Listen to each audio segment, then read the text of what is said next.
Gigaba gears up to tackle corruption as he rejoins Home Affairs. The minister says he wants to reposition the department and help it to facilitate economic development and through its immigration policy.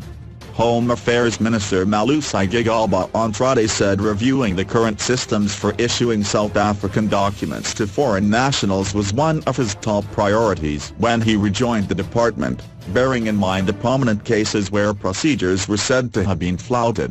"We need to ask questions. A number of cases have come up relating to how people access South African documentation. I think we need to review the robustness of our systems in that regard. Some of these cases are prominent cases where people have obtained South African documentation. They are found at a later stage to be involved in all sorts of corrupt and other nefarious activities," Gigaba said.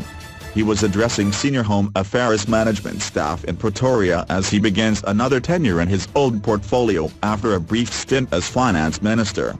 The question arises: how robust are our systems to be able to deal with that, to preempt it, to combat it, to minimize it?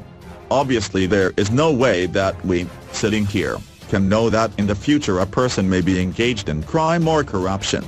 Is there anything we need to do in terms of the systems we are operating, to improve their robustness, their vigilance, to assist us minimize future problems?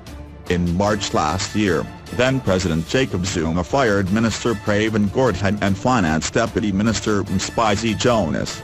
Zuma moved Gigaba from Home Affairs to replace Gordhan.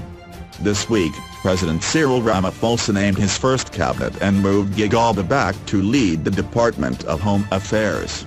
Parliament has previously raised questions on how members of the politically connected Gupta family became naturalized South African citizens.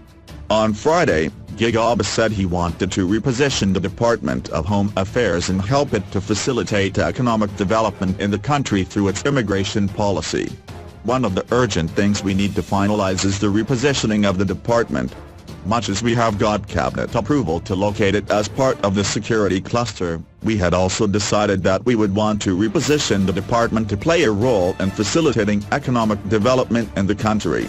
That means supporting our ports of entry, supporting tourism, ensuring that we can play a role in empowering citizens with the documents that will enable them to play an economic role."